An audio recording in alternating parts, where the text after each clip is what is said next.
Persons, photographs, and persons depicted on Fugitive Watch are presumed to be innocent unless proven guilty in a court of law. Hey, welcome to Fugitive Watch. I'm Mark Hinch.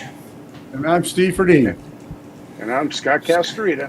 And quiet, Piggy, quiet. That's the name of this episode. Hey, welcome. We got some stories to talk about on Fugitive Watch, and I hope you can hear it all. Scott is held up, and Scott's on the road.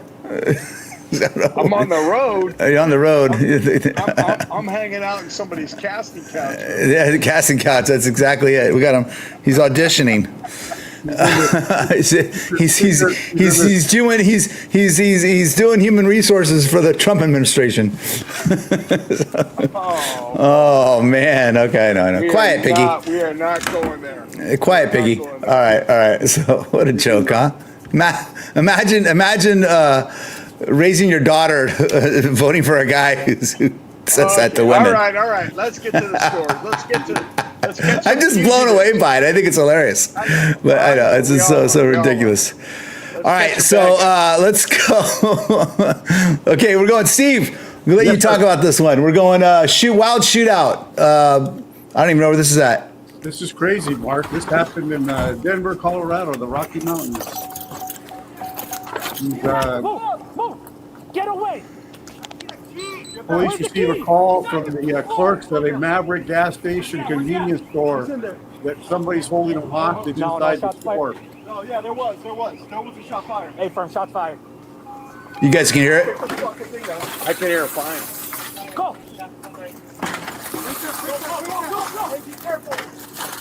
Be careful. Watch me! So, Steve, is it shots fired? That's what they're calling responding to? The clerks are calling for help inside. Drop the gun! Where's he at? Come here! He's in the counter! That's the counter! So that first shot, do we know what that first shot was? I believe that was the suspect. The suspect shooting at the cops. Hold down! Yes. Where's he at? That's a pucker factor right there. Right corner! Push! On me! Right corner! Yeah, The cops got an extended magazine. and they're really concerned about, they don't want to accidentally shoot the hostage. One of the clerks. No. Oh, there goes the soda. Who's still shooting?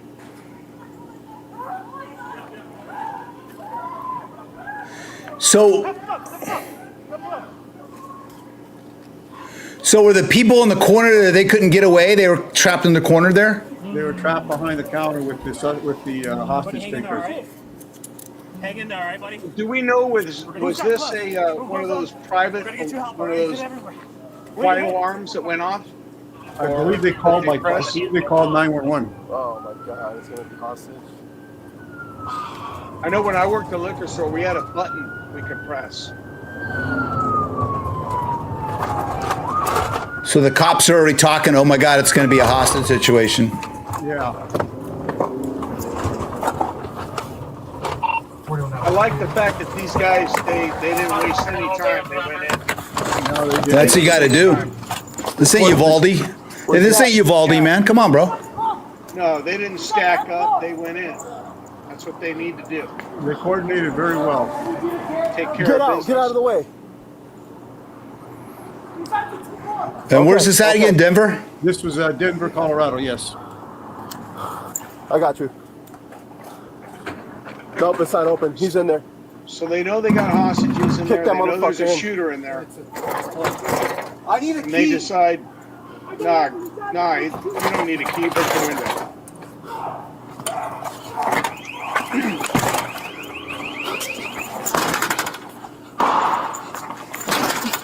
Shots fired from the inside. Where's he at? He's inside. Do you see him?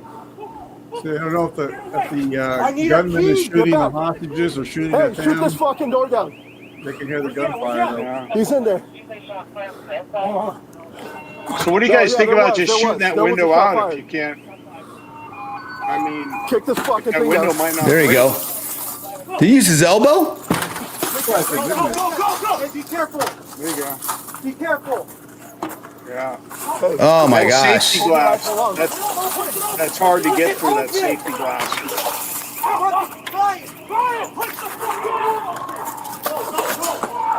Drop the fucking gun. Drop the gun. Where's he at? Where's he at? Where is he? Hey, get That's behind just cover. nerve-wracking. Get behind cover. I bet, yeah. Concerned about the gunman, and you don't want to Get kill behind cover. the hostages. You don't want him to kill the hostages. Hey, get six. Get six. And that's the thing. You got to determine who's the bad guy, who's the good guy in this Wait. situation. Yeah, exactly. You don't know if the gunman switched clothes with the hostages and wearing a the clerk's uniform. Man.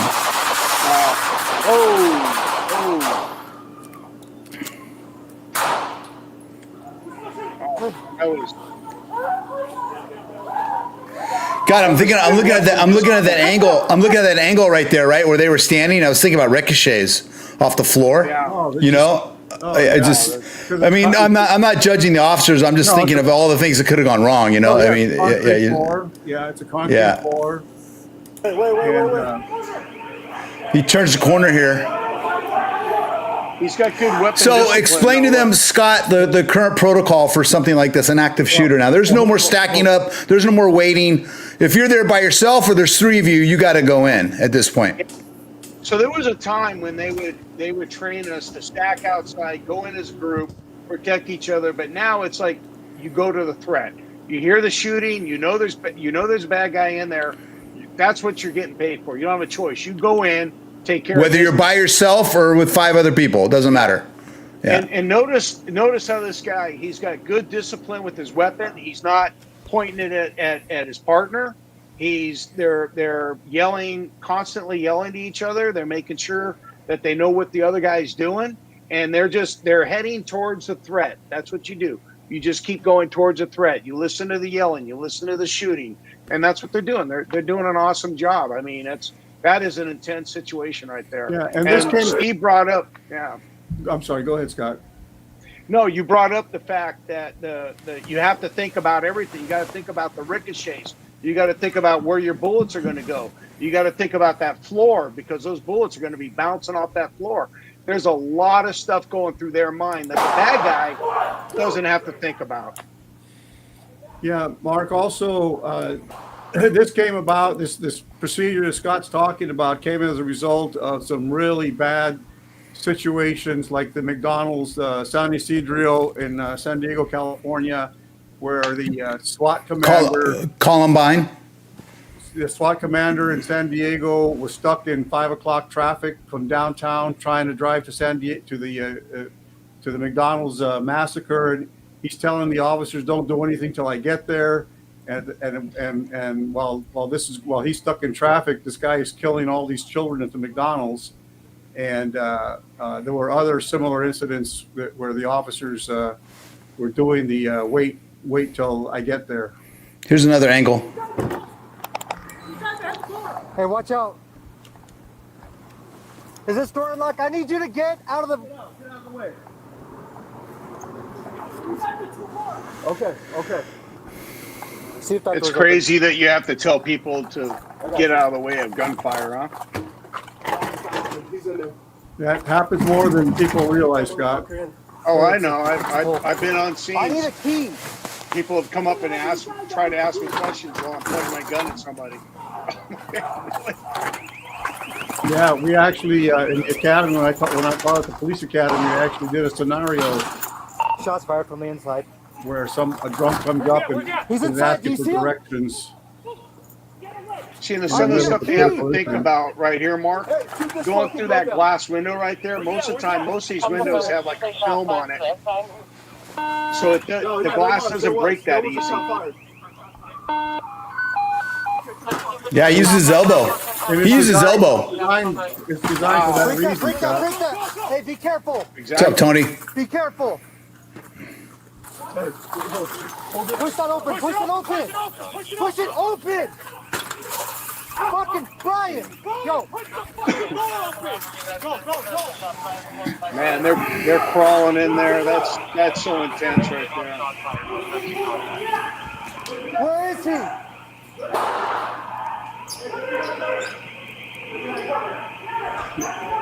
I'm just amazed at the weapon discipline. Where is he? Yeah, Mark, some SWAT teams, their snipers practice shooting through different types of glass. Right corner? Because the bullets react differently with different types of glass windows.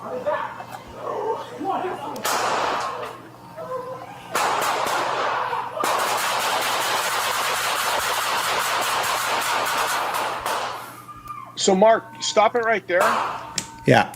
So notice that angle where he's shooting from. We were watching the other officer's body cam. He was shooting from the other angle. And when you talk about that ricochet, so the other officer was shooting from around the corner right there. But these guys are keeping a good V formation right there. I mean, they're disciplined. I'm impressed. I think they. Yeah, I just think about, you got this, you said in my own experience in the shootings like this, that concrete floor, says ricochet all over it to me, right? And this lady sitting right here, I'm amazed. A great job by these guys. I'm just like, wow, there's so many things that thank God it happened the way it did, as far as that. And it appears, Mark, that this was regular beat officers, the regular blue suiters. It wasn't a specialized team of SWAT or anything like that. They did an excellent job. Yeah. Officer above shooting. Suspect is down. Get out! Get out! Here. So actually, the next story talks about. Let me finish on this one here, Mark. No. Then this is part of the next story. It talks about how some of the clerks were injured. Apparently. Yeah, I was just going to say that. Yeah, according to the police department, both of the clerks were injured and a police officer was injured, but they do not know at the time of the press conference whether they were injured from the suspect's gunfire or the officer's gunfire. Right. So something I got there at the end. I want to mention something there at the end. You guys didn't, if you didn't Right, notice, he pulled good. that Velcro thing out and put it around. He was putting a tourniquet on that guy's leg because he obviously got hit by gunfire. And a lot of times, like in our department, we were trained to deal with gunshot wounds to treat people, and that was his first thought. If people wonder what it was he was doing. So this article That's what here. it was. I keep a tourniquet now in my car. My son gave me one, and usually in both the cars now we have them. I still carry good to have. I still carry my bag, my whole shooting. Yeah. If I drive up on it, I have everything I need. I don't know. There's It's in my truck forever. There's an article here. Clerks were injured by the Denver police gunfire after armed robbery. Mr. Moore here, the 35 was killed by officers.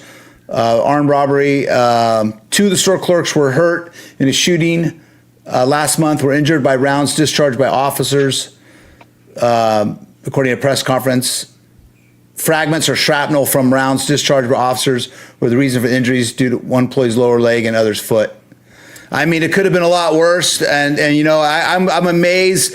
I would be surprised if someone didn't catch a piece of a fragment being that close quartered like that. But I don't know what else their options were. They had to put that guy down. By any chance it didn't list? I'm just curious how many rounds were I counted at least 12, I think, so something like that. According to the police department, it was between 50 and 70 rounds were fired.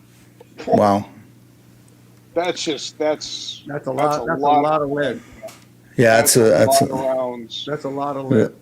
And It really is. For only the suspect to be, and all the people in there not to be injured or killed, those officers did a really, really good job. Right. Hats off. Fantastic Hats job. off to them. Yeah, they really did. Did a good job. All right, let's switch it over here to, I don't know where we're at here.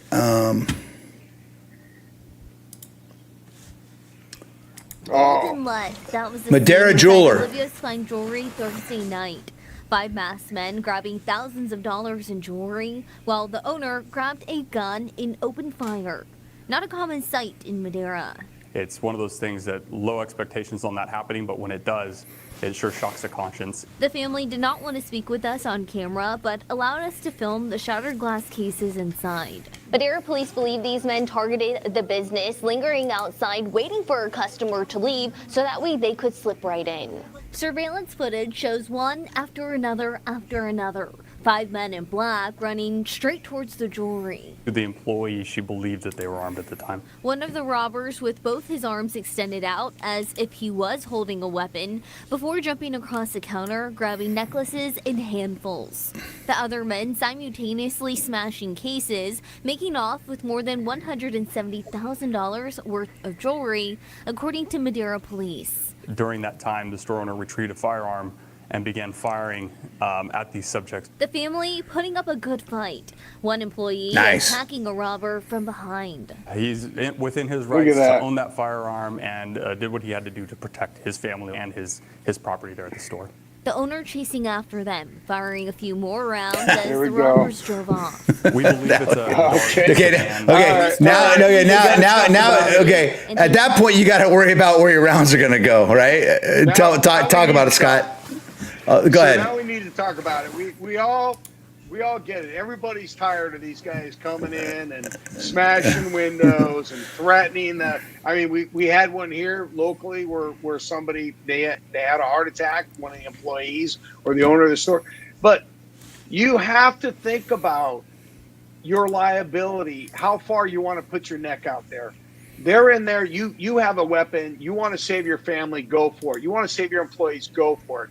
But the part where he runs outside the door and starts throwing rounds through the parking lot, I mean, you have to think about the fact that how many years do you want to spend sitting in court defending that if you had hit an innocent person? In this case, that's not what happened. But I also noticed, did you notice him constantly having to rack that weapon?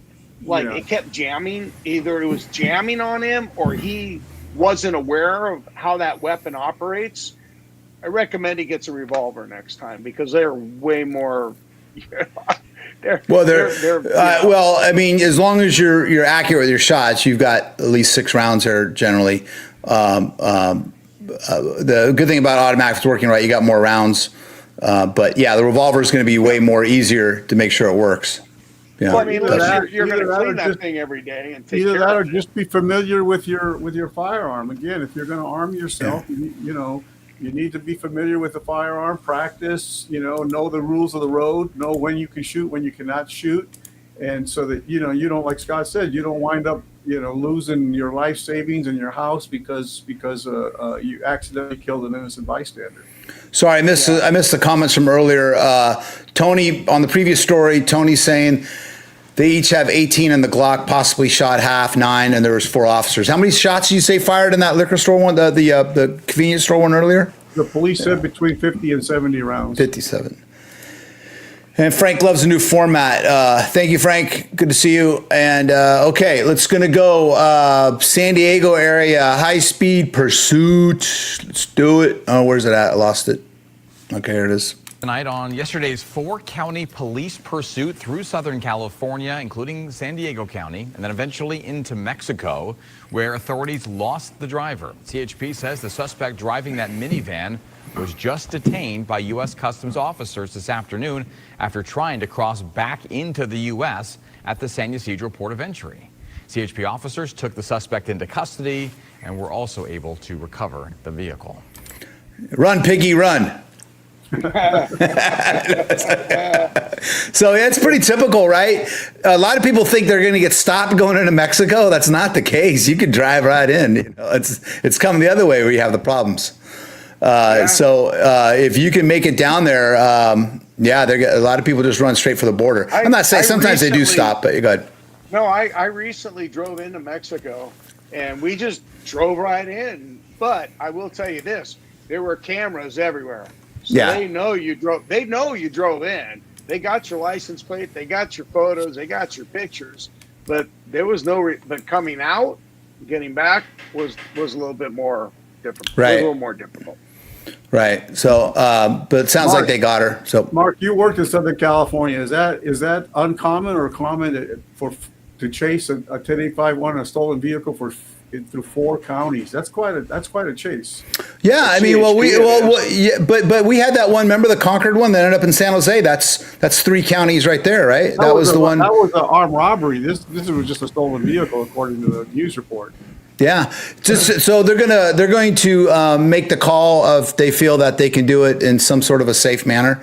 If she had gotten off on surface streets and busting intersections at 75, 80 miles per hour, they might have changed it. But on the freeway, they make that call. And like, and then down in LA, the cool thing about LA is that.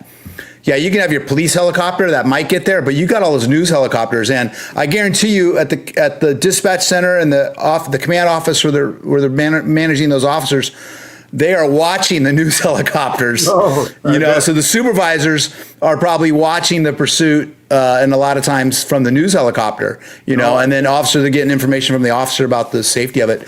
But yeah, no, they have to make that call, and it is a fine line, like you said, the debate in Oakland right now is, are we going to pursue people or not, the city?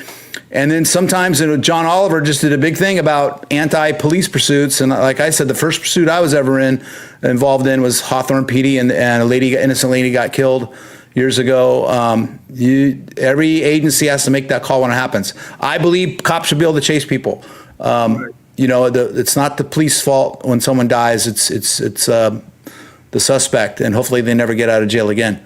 But yeah, so I didn't know that. Yeah, it's just a stolen car. I mean, why not? I mean, if they think they can do it. Okay. But if you didn't chase them at all, then it would just be rampant, like what happened in Oakland for the last 15 years. We have our own issues in San Jose years ago, where you got to be able to pursue these. They can't think they can get away with it. I agree. All right, let's go over to, I think we're in Anaheim. This is going to piss some people off. Dog stuff. It's going to piss some people off. Oh, my goodness. A shocking act of cruelty in Anaheim. A woman is caught on camera throwing a small dog in a plastic grocery bag over a fence. KTLA's Orange County Bureau Chief Chip Yost is live in Anaheim with more. I mean, it pisses me off. Disturbing story, Chip. Pisses me off. I haven't seen the story yet. Hello there. Yeah, that incident you're talking about happened here at this veterinary center here in Anaheim. A little bit ago, we talked to the veterinarian in charge here, and he showed us some of the video you were just talking about and also gave us an update on that little dog. You can see that she walks up to the backyard and just nonchalant throws him over and walks away. Dr. Ash Hakamian of University Veterinary Center in Anaheim is showing us video of what he believes is a woman tossing a dog in a bag over the fence of his office building Wednesday morning. On this angle, you hear the dog land. You can see that all of the wow, so nonchalant. Missing. Wow. And that's where he got hit. What a Oh my God. To determine whether or not the teeth fell out. We haven't been able to find that. It doesn't appear to that's necessarily the case, but we know he had. I mean, if you're going to call someone Piggy. Yeah. Sorry, I'm not going to let this go all day. This is something. But yeah, no, this is horrible. And Steve, did they catch this person? Identify him? Yeah, according to the Anaheim police, I had a little bit of a follow-up. The Anaheim Police Department says that they were able to identify the female who apparently lived across the street from the veterinary clinic. Scott's going to adopt the dog. They have, so yeah. Yeah. They've submitted the case to the Orange County District Attorney's Office, and the district attorney has not replied as to whether or not they filed charges on her or not. So we know that we've talked about this before. If you have any sort of case where an animal's been abused, the DAs get cards and support from all the community, sadly, sometimes even more than when they're doing a murder case, you know. And I'm not saying, from all over the world. And I'm not saying it's not right. I'm just saying it's just the way people, animal can't defend themselves at all, right? And that type of animal anyway. Oh, we featured a story. Yeah. We featured a story, Mark, where somebody who was shooting the ducks at the Classic Car Wash on Hamilton Avenue, and they raised, I don't know, just tens of thousands of dollars in reward money, and it got worldwide attention. Right. Oh, it's the same. We featured those stories where people have thrown dogs out of their cars, and somebody. That's that one I was talking about. Oh, yeah. Yeah, it's amazing. I mean, when it comes to animals, people aren't, That's the one we talked about. Yeah. You could take out a gang member, and people are like, well, a dog? No way, not a puppy. Yeah, no, obviously. Oh wait, you all right, Steve? I'm gonna sneeze here in a minute. Okay. 911. No, okay, here we go. Okay. All right, so I can tell you what's going on here with this auto theft technique. If you have a newer vehicle, stand by, because this is what's going on. I want to ask you about that. So let's watch this one. Out in Orange County, police say criminals are going high-tech to steal expensive cars and trucks. NBC4's Alex was there live for us in Anaheim Hills, where some of those crimes have actually happened. Alex. Yeah, Michael, today we heard from one family who had their truck stolen last Friday. They didn't want to talk on camera, but they provided surveillance video that shows how people are stealing high-end cars and trucks here in Anaheim Hills. Surveillance video shows someone breaking into this truck and stealing it in a matter of seconds. But it's how they pulled it off that has people in Anaheim Hills talking. It's very bad. I mean, it's really shocking. It is pretty frightening to think that someone could get into somebody's vehicle that quickly. You're seeing crews of 3 to 4. Anaheim Police Detective Heather Scaglione says people are using new technology to steal high-end cars and trucks. In this case, they stole a truck with help from a tablet made for locksmiths. Watch again. So you see him walk up to the car. First thing he does, he actually checks the handle. Checks the handle first, sees the car is locked. So then he heads over to the back window, and he uses a window punch to break it. Okay, believe it or not, that truck has a stock alarm in it. Breaking that window is not going to set that alarm off. Oh, right. Right, you got to pop that door. Now, if that alarm was set and you open the door without using the key, that alarm would go off. So you'll see on all these vehicles, the GM, Dodges, vehicles now, Hondas, you pop the window like that, and you watch. They never open a door because that will set off an alarm. But watch what happens. That happens because there's tint on the windows. The window stays intact, and he's able to peel it off and climb in. They climb in. No alarm is going off here. Right. So that's the technique. Open that door, that alarm's going to go off. Because you don't have a key. The alarm works when you open the door and a dome light or anything comes on. The alarm senses the drop in power in the battery, and that's what sets the alarm off. Right. And then he's being handed a locksmith tool, a computer device that plugs into the computer. So they have these Autel devices, these key making devices. You were able to buy them on Amazon. Maybe you still can. You can also do a jailbroken Android phone. You can get the software, and you can then you plug that device into the OBD port, and then you also have to have like a blank key, the type of key for that type of vehicle, right? A blank one, and then you're going to program with that keypad. You're going to program that truck now to that new key that you have. So now you have a key that way. That's using a tablet, and they go in the other way, which is the more with the antennas and stuff. So Eastside Tony's asking about the alarm. Reprogram it and turn the car on so he can leave with that truck. Anaheim police say the other. I think the old school alarms, Tony. A lot of them have sensors in them, so they were able to. They had glass break sensors. Yeah, so if the glass broke, the alarm would go off. Yeah, right. They had glass breaking sensors. Yeah, back in the 70s and 80s, Mark, I used to sell a car alarm system called Black Bart. And they were just I don't know why how they went out of business. They were an excellent car alarm.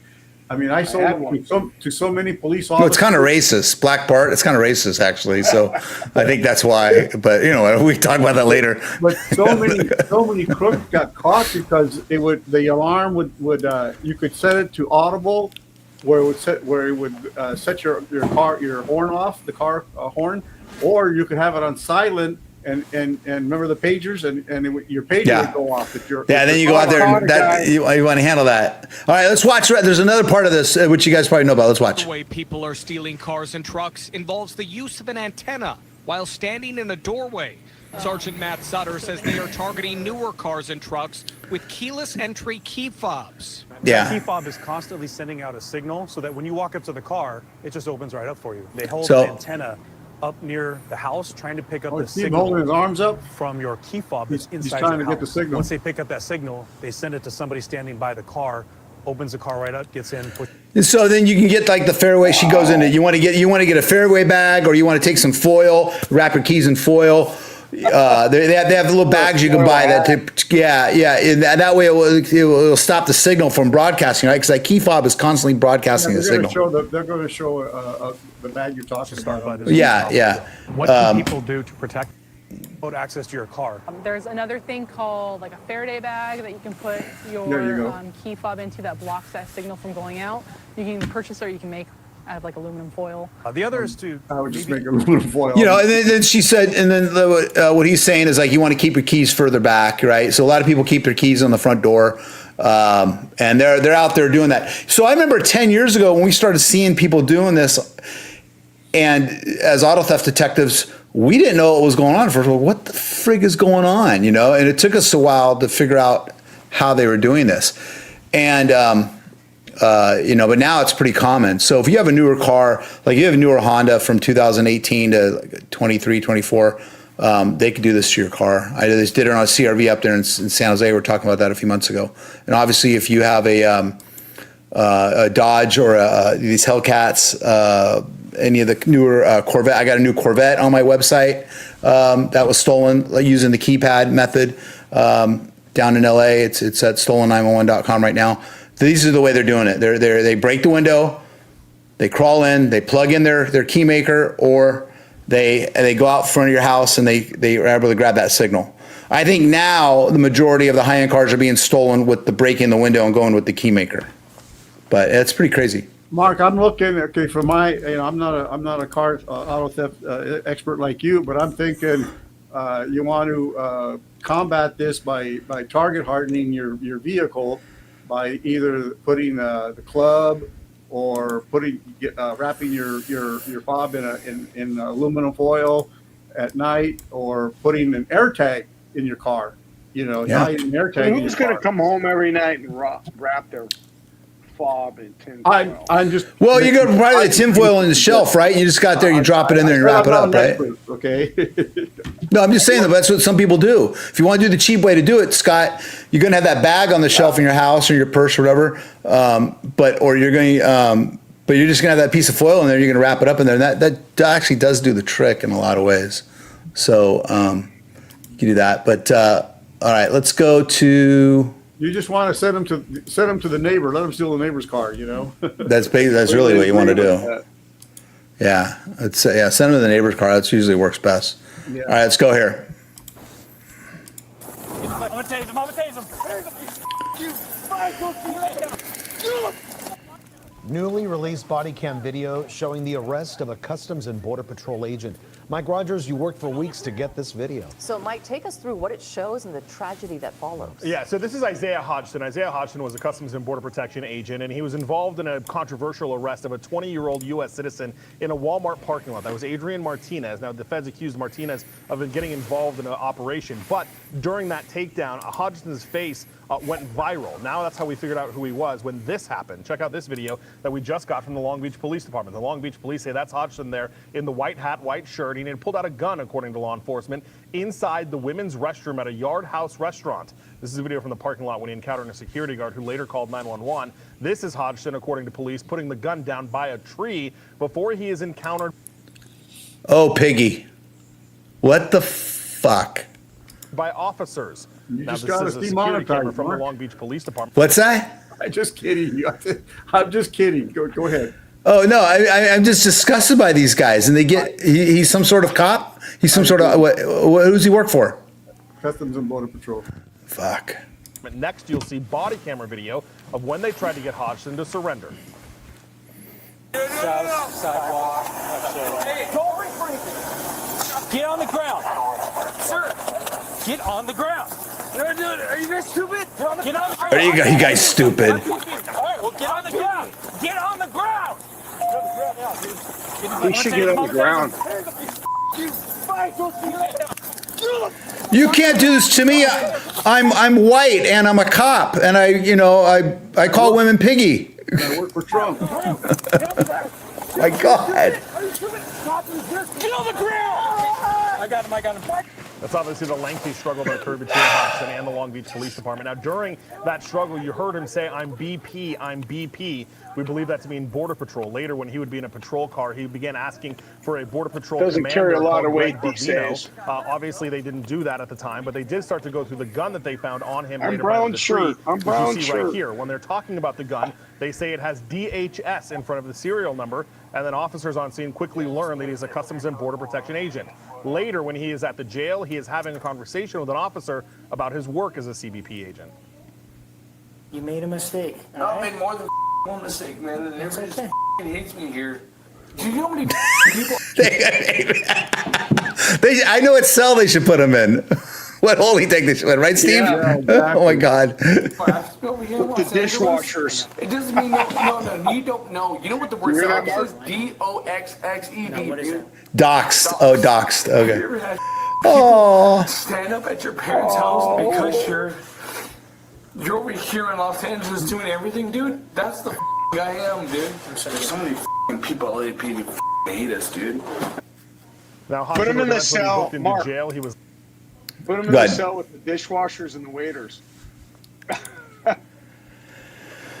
Look, I understand the doxing issue, but you got to conduct yourself in some sort of professional manner. So at least you're, and the people are doxing these guys. No, it's not cool. But again, we're not thugs, man. We are not the Gestapo, and we are not some third world country, with their thugs walking around. At least we shouldn't be. But it's, if they conducted themselves in a little bit more of a professional manner, at least.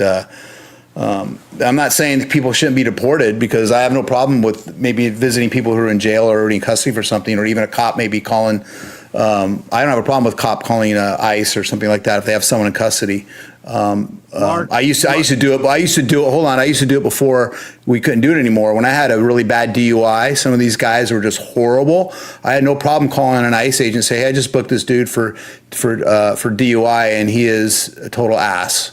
And then this is before like 2007, I think, when the rules kind of changed. But I had no problem doing that back then. It was legal to do that, and that's how you get someone deported who was really not contributing to society. But they have to. It's a scary time, Mark, But there are hundreds of thousands of police officers, sheriff's deputies, and highway patrol officers, state police in the United States, who work every day, build goodwill with the community, who do not wear masks, have never worn masks, and get the job done, and are not worried about being doxxed. yeah, that's true. We did this Right. for 30 years as we were all cops. Did we? I worry about that. And we've been putting fugitives on blast since 1992. I did wear a mask once. I did wear a mask once. I did during COVID. I wore a mask during COVID. No, as a cop, as a cop, I wore a mask, but I was undercover in a crowd at the Meserly protest. I was disguised as a protester, and and so I had to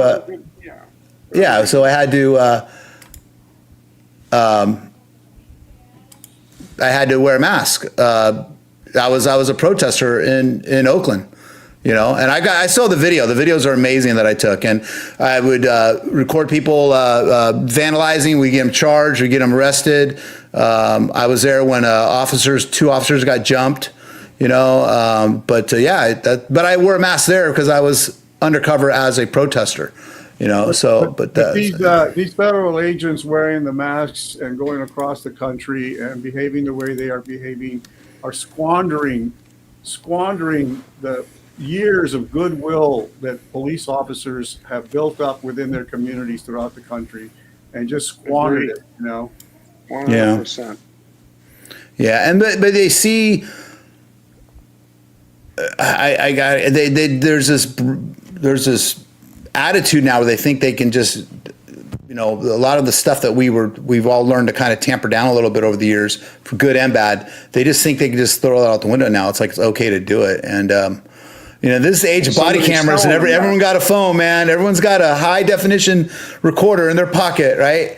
You gotta watch what you do. You're gonna have to watch what you do. All right, so this is a cruise ship, but we're just watching some videos on cruise ships the other day. Want to leave that shot up of me? We'll put that on the Fugitive Watch page. That guy's wanted. Cruise ship video.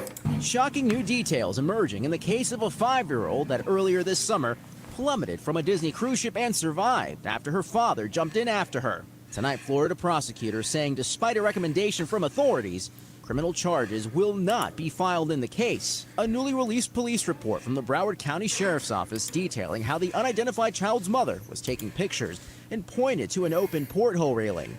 The daughter climbed on and fell into international waters between the Bahamas and Florida. The report adding the mother initially did not believe that the victim had fallen into the water since she assumed a glass barrier was present and then screamed when she realized it. According to the investigators, a minute later, the child's father jumped overboard in an attempt to rescue his daughter. Passengers on board capturing the moment rescue boats arrived, minutes after the initial Mayday call, pulling dad and daughter from the ocean.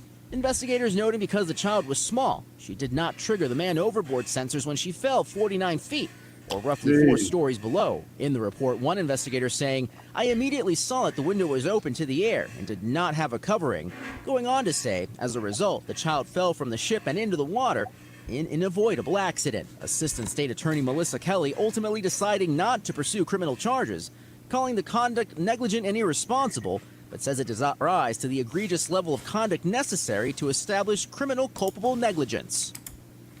Wow. Steve, So go ahead. I saw another story on this a while ago, and apparently, and I've been on plenty of cruise ships, they were showing there was like these portholes that were throughout the ship, and some of them had glass behind them.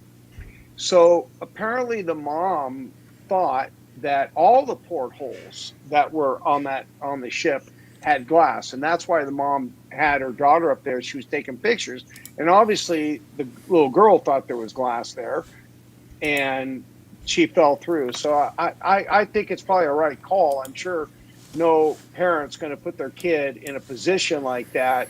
Obviously, it was an accident. It was something that. And whether the Disney should be held responsible for not having glass there, I mean, maybe they got to put a warning sign, note there's no glass in this portal. But anyway, when I saw the story, that's what I saw. I'm going to side with the investigator who said that it was obvious to the investigator anybody could see there was no glass there, and I've seen so many videos on TikTok or whatever where these parents were at the alligator farm and they're holding their child over the railing, above the alligators, or what was that pop star that held his kid over the balcony from Michael Jackson. Yeah, there's just so many people that. Go ahead, Steve. All right, well, Steve, hold on. We got the investigator. That's their job. I don't know he or she that's their job. That investigator said it was obvious anybody could see there was no glass there. Dear Disney, this is Steve for Dean's opinion. Scott and I still would like to be able to go to Disneyland once in a while. I know. I agree though. Remember the kid at Disney World that got taken by the alligator? Yes. That was horrible. And That's the worst story. It was horrible. It was heartbreaking. Yeah. I mean, I was very distressed over that story. But there were signs there that said, "Do not. This is a closed beach. There are alligators here." Yeah. All right, Steve, what's going on in Mexico? What's happening down there? Oh, this is I feel sorry for these officers, and it just reminds me of like the movie Spartacus. Roman Legion tactics Yeah. they're having to use with their shields of these crowds. You know, to deal And Tony brought this up last week too. Mexico's a little different story about officers wearing masks. Yes, There's a little different situation going on there. So different reasons why officers are wearing masks down there. Absolutely. Tonight, there are growing questions into a surge of youth-led protests taking place across major cities in Mexico. The demonstrations reaching a fever pitch over the weekend as some hooded protesters tore down fences around the National Palace, home to President Claudia Sheinbaum. Images from the clashes show riot police using tear gas and smoke bombs. Trying to calm the crowds, seen here kicking the fence and throwing rocks at officers. Mexico City's public safety secretary saying the protests left at least 120 injured, 100 of them officers, some who were taken to the hospital. Was this on January organized by 6th? Generation Z Mexico, referring to the demographic group I of think people this was born this between last 1997 and 2012. The 16-year-old injured during the protest telling Telemundo, the people are dying, people are disappearing. For it to get to the point where minors are here protesting, it's because the country is horrible. Protesters using a popular symbol, the pirate flag from the anime One Piece, seen in Gen Z protests around the globe, including ones in Nepal and Madagascar, which ended in the ousting of heads of state. This protester saying the Gen Z groups organized themselves on Discord. While President Sheinbaum saying this week the protests didn't arise organically with the youth, but were part of a $90 million campaign by her opponents. But back on the streets, this young man saying the movement isn't affiliated with any party, just an ideology for a better Mexico. The unrest fueled by recent violence, including the death of Carlos Manzo, a mayor who was assassinated in public during a Day of the Dead celebration earlier this month, known for declaring war on the cartels and his criticism of the federal government for lack of action. Protesters wearing cowboy hats in his honor. This protester saying she is seeking justice for his death and all those who have lost their lives and their property at the hands of criminals. And with that, George Solis joins Top Story tonight. So, Steve, what is, Tony was saying a lot of this is cartel. The cops are part of the cartel. I know there's corruption with police officers in Mexico. What is the big criticism here going on? It's a complicated situation, Mark, in that she has to, that there's a powerful right wing, okay, that has held monopoly, has held the presidency, has held the government for 100 years since the Mexican Revolution, the right wing, and over that 100 years, you have, I'm not saying the cartel was developed over 100 years, but they've held control and didn't do anything about the organized crime problem, and actually participated in it. And now that the left has taken over the presidency and has started programs that the right does not like raising the minimum wage, and creating a national health care and things like that. They've reduced the poverty rate in the country, doing a lot of great things. But the cartel is a problem, okay? And some people, and the people are want her to take a more, declare war on them, declare war on them. And she says it's a law enforcement problem. It's not a warfare problem. These kids are all Gen Z, and my children are within that generation. But I was going to say, if these protesters are all millennials, I would know how to stop this protest right away. You just release a new Pokemon on the app, and they will all stop what they're doing and break their phones out and try to collect the Pokemon. Those are all the 30-year-olds doing that, if you notice. My gut feeling is that the right wing has just piggybacked on this movement to take advantage of it and to make her look bad and make the Morena party look bad. So Tony is saying Carlos Manzo was a mayor that cracked down on the corrupt cops and cartels. He's assassinated at Day of the Dead festival, a local garden in his town, by a tweaker in plain sight in front of his kid. Yeah, it's amazing. The violence is just so sad, but like you said, it's been going on forever. And Steve, you've been covering the Mexico situation for years now. On Fugitive.com, you can see a lot of Steve's. In fact, Steve is wanted by the cartel. So he hangs out at The Tavern in Morgan Hill. No, that bar with Eastside Tony. All right. So, Steve, you found this video. Was it Steve or Scott found a video about how the jewelry heist went down in France? Yes, very interesting. Let's take a look at it. To the French police, they did an excellent job. Let's take a look at it. The Louvre Museum opened on Sunday. Thieves entered the building on the south side. The heist took a matter of minutes. Here's how it happened. At 9:30 on Sunday, 4 individuals arrived on scooters in a truck that had a mechanical ladder attached to the back of it. 2 of them ascended to the balcony and used power tools to carve into the outside window. At 9:34, they burst inside the Apollo Gallery that houses all of the Louvre's special royal jewels and used their saws to break. None of that glass-sensitive alarms we were just talking about, right? I guess. Yeah, I guess the Louvre. There are some rooms that are not alarmed. Wow, that's two of those cases. In the meantime, we've been told that the security guards really quickly got people out of that room. This very wing of maybe they did have an alarm. Also contains the Mona Lisa, so it's the most sort of precious things in France are there, but only 75% of the rooms have security cameras in them.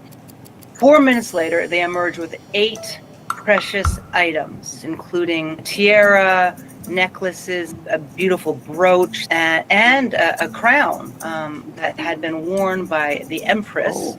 They ran out, dropping that crown along the way. They descended the same ladder, jumped on their motorcycles, and sped off. We know the investigation's ongoing, that they haven't ruled out any motive. I think there's a collective sense of sort of shock, distress, like you would feel if someone had come into your house and robbed you at home, but also profound sadness. There's a huge amount of pride about that museum. It is by far the most important museum in France. It's a former palace. And all of these jewels are really important treasures to the culture of France, the history of France.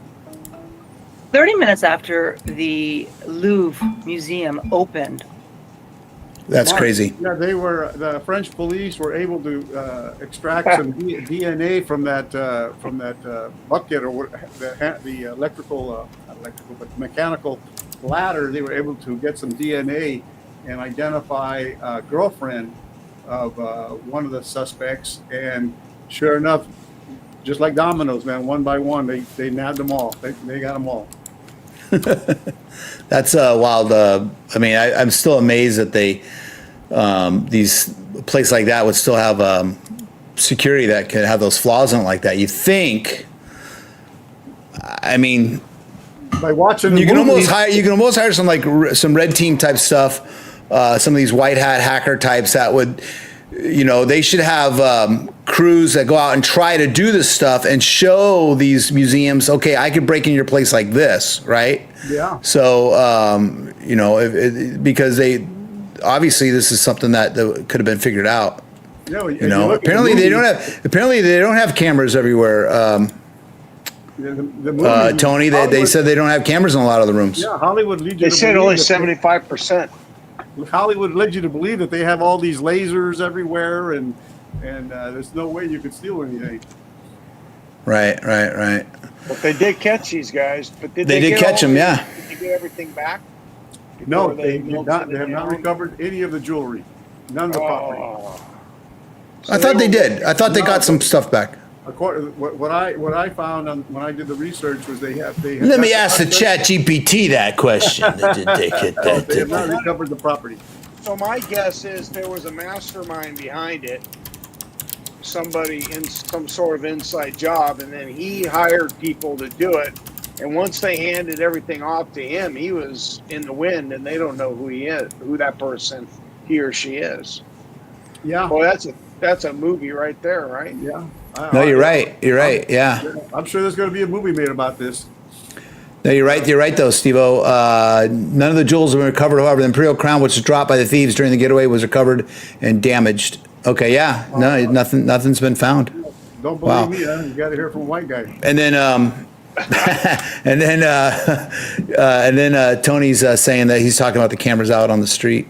So But see, the guy who set it all up, that hired these guys, he wasn't worried. That person, he or she, wasn't worried about getting caught, and probably knew these guys would get caught, but they probably have no idea who they were dealing with, who they were handing that stuff off to. Yeah.